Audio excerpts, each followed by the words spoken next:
Le cours de l'histoire du Moyen-Orient. La déclaration de sympathie envers les aspirations sionistes. Le monde W5Q, tu le dis, hein? Depuis combien de temps êtes-vous attiré sexuellement par les jeunes filles mineures?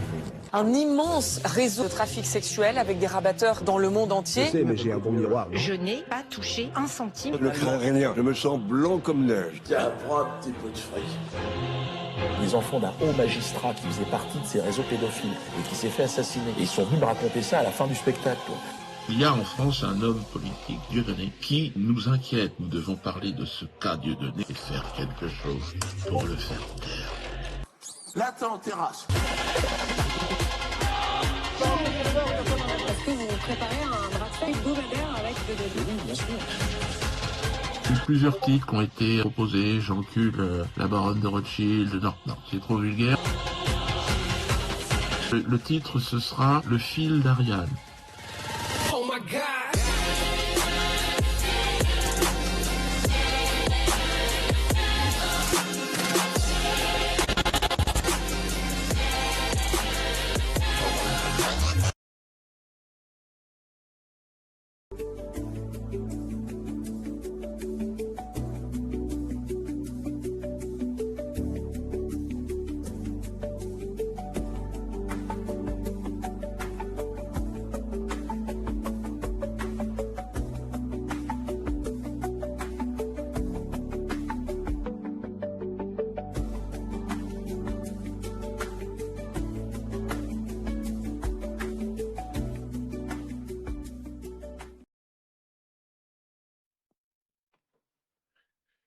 Chers amis internautes, bonjour, bonsoir, que la paix soit avec vous, mes amis, et avec votre esprit.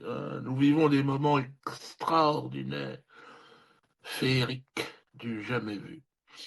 Ça commence évidemment à devenir extrêmement intéressant, cette affaire Epstein et les conséquences. Alors moi, personnellement, les conséquences sont absolument incroyables, parce que j'ai été cité, comme vous le savez, dans cette affaire. Bien malgré moi, je suis la cible de cette mafia Epstein, on va l'appeler comme ça, ou Rothschild, parce que, en ce qui me concerne, c'est un mail de Ariane de Rothschild qui a mis le feu aux poudres, puisque on apprend dans ce mail que Ariane de Rothschild donc demande mon interdiction un peu partout en France, un peu partout dans le monde, et elle demande à son ami Epstein de l'aider dans cette mission extraordinaire. Et on a vu ensuite, de manière chronologique, le résultat avec Valls qui monte au créneau, et j'en passe. Alors ce soir, on va faire déjà un petit débriefing sur le week-end dernier. Alors, la pression monte, mes amis. Alors, il y a pas mal d'invités. Il y a des gens qui ne pourront pas être là, qui se sont excusés. D'ailleurs, je vais en parler. Puis, il y en a d'autres. Bon, c'est un peu plus compliqué. Un peu de pression. Ouais, parce qu'il y a beaucoup de monde. Là, on commence déjà, si vous voulez, ce live avec 15 000 personnes. Je vois ça, 15 000 personnes en live, en direct. Oh, c'est énorme. C'est colossal. Alors, il y a 15 jours, on a fait 300 000 personnes, je crois que c'était le record, quasiment un record absolu en France, et dans le monde, je crois que Trump a fait un peu mieux, mais enfin, quasiment équivalent. Donc, ça n'a aucun sens. Et alors, avec cette affaire, Epstein elle intéresse le peuple de France. Le peuple de France s'interroge profondément, parce que le projecteur s'est décalé. C'est un peu comme une pièce de théâtre, vous voulez, le projecteur se décroche et éclaire les coulisses. Et là, on aperçoit les marionnettistes de cette société. Alors, on va parler du week-end dernier. Je vais peut-être inviter Sidati s'il est là, parce que c'est lui qui est un peu aux manettes de la régie. Alors, c'est un peu compliqué. Ah, ben, tu es là. Frère Sidati, comment ça va? Ça va, merci. Et toi-même? Je te vois toujours en pleine forme, en tout cas. Ouais, écoute, je suis toujours debout. Le vieux baobab est toujours là. Mais bien raciné. Ouais. Et le week-end dernier, il a été quand même sympathique. Là, c'était des courses poursuites. Effectivement, donc le week-end dernier, nous étions en tournée dans le sud de la France. Plus précisément, nous avons commencé à Limoges, où il n'y a pas eu vraiment de problème. Pas d'arrêté d'ailleurs à Limoges, donc on était un peu en confiance, on s'est dit l'affaire Epstein a peut-être un peu calmé les choses, et puis finalement non, puisqu'on est arrivé à Perpignan, et alors là, c'est la première fois de mon existence que je suis arrêté sur l'autoroute. Donc une voiture banalisée se met à mes côtés et me fait signe de sortir. Moi, je ne sors pas, je ne connais pas, je ne connais pas. Et puis donc là, 3, 4 voitures, et donc c'était effectivement de la gendarmerie. Donc là, je m'arrête, et là, on m'indique que je dois sortir du département, qu'il y a un arrêté. Alors je leur précise que l'arrêté concerne un spectacle et pas la personne de Dieudonné. On me dit, écoutez, on va vous escorter jusqu'à l'autre département. Donc je m'exécute, je pars, je m'arrête dans l'autre département, et là, une autre équipe arrive, d'autres gendarmes, certainement, qui étaient responsables de ce département, enfin qui étaient dans ce département, affectés à ce département de l'Aude, et ils me disent, bon, il y a aussi un arrêté ici. Ah ben, je dis, mais il n'existait pas cet arrêté. Oui, il y en a un. J'ai dit, bon, écoutez, qu'à cela ne tienne, nous allons maintenant en Espagne. Et là, on part avec toute l'équipe technique qui, eux, s'étaient donné rendez-vous un peu plus loin. Donc, et on part en file indienne avec le public, près de 500 personnes. Je ne sais pas si on verra les photos tout à l'heure. Et donc, et on part. Et on arrive en Espagne. Et je suis encore poursuivi par une voiture siglée gendarmerie française. Vous vous rendez compte? Et là va quand même avoir lieu le spectacle. Enfin, d'ailleurs, c'était même pas le spectacle. C'est ça qui était fou. C'est que c'était mon anniversaire. C'était effectivement la semaine de mon anniversaire. Et j'avais décidé de remplacer le spectacle par faire la fête avec les gens qui venaient me voir. Prendre la parole, éventuellement sortir quelques blagues. Mais vraiment, c'était un anniversaire. C'est hallucinant. C'est monstrueux. Et donc, pour vous dire que voilà, le seul espace d'expression où je peux encore m'exprimer avec les gens, dans un cadre qui est celui d'un anniversaire, en l'occurrence, eh bien, c'était en Espagne. Alors, il y avait une personne qui était là, qui était dans la région. D'ailleurs, il était question qu'on aille jouer chez lui au départ, parce qu'il est de Perpignan. C'est Thierry Casasnovas. Je ne sais pas s'il est là, Thierry. Ah ben, il est là. Ah, c'est extraordinaire. Salut Thierry. Salut Dieudonné, tu vas bien ? Ouais, super bien. Je suis très content de pouvoir te parler là. Voilà, on s'est envoyé des messages parce que nous on était dans le feu et raconte-nous un petit peu comment, parce que de manière préventive, si j'ai bien compris, la gendarmerie était venue déjà chez toi. Alors, c'est assez compliqué. En fait, effectivement, on s'est contacté en début de semaine. Tu m'as dit, écoute, là, on a un problème de salle, je cherche une salle. Donc, moi, j'ai commencé à contacter des amis, et en particulier les amis chez qui moi, j'avais l'habitude de faire mes stages régénères. Et eux, ils me disent, on a eu la visite de la gendarmerie il y a une semaine qui nous a demandé le planning de tous nos événements, à venir pour les 15 jours. Donc, déjà, ça m'a paru un peu bizarre. Ils m'ont dit, on n'a pas l'habitude d'avoir ça. Mais bon, sur le coup, je me suis dit, bon, ça peut être fortuit, on va laisser tomber. Donc, j'ai cherché et effectivement, tu m'avais sollicité pour monter chez nous. Là, ça se trouvait que nous, il y avait du monde qui était chez nous puisqu'il y avait un stage qui s'y passait, un séjour qui s'y passait. Donc, c'était pas possible. Bon, j'ai lancé mes pistes et tout. Et puis, le samedi matin, ton spectacle devait se passer le samedi soir. Le samedi matin, on remonte du village qui est en bas, puisque nous, on est un peu perché dans la montagne. Il y a une seule route, il y a une unique route pour monter chez nous, une route un peu longue. Et là, au milieu de la route, je vois une voiture de policier qui barre la route. Il devait être midi, 1h, quelque chose comme ça. Alors moi, sur le coup, naïvement, je me dis, ouais, c'est parce qu'il y a eu un coup de vent, il y a des arbres qui ont dû tomber, ils doivent nous bloquer la route. Et ma femme, qui est certainement moins naïve que moi, me dit, non. Elle me dit, là, je pense que c'est en rapport avec Dieudonné. Donc, on descend, on commence à essayer de comprendre. Alors, au début, ils ne citent pas ton nom. Hein. Ils nous disent, voilà, la route est bloquée, on doit contrôler, personne ne peut monter. Alors, je dis, non, mais écoutez, moi, j'habite là-haut, donc au nom de quoi je ne peux pas monter?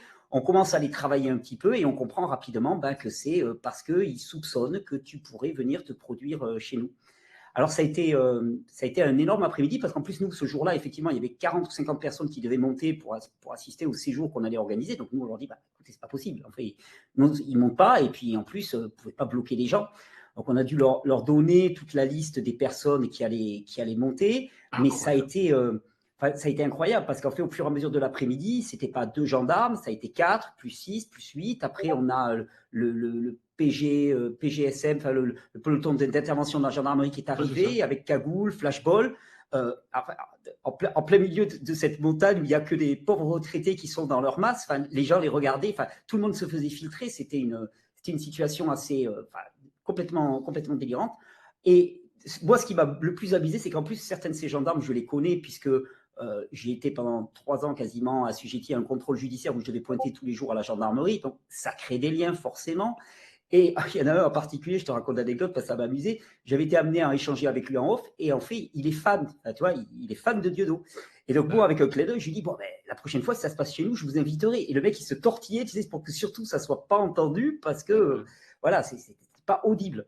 Mais je sais qu'il y en a plusieurs qui sont venus me voir, me dire, écoutez, comprenez bien, c'est pas contre vous, c'est pas contre Diodo, on fait qu'exécuter les ordres. On sentait qu'il y en avait quand même quelques-uns qui n'étaient pas à l'aise de faire cette tâche-là.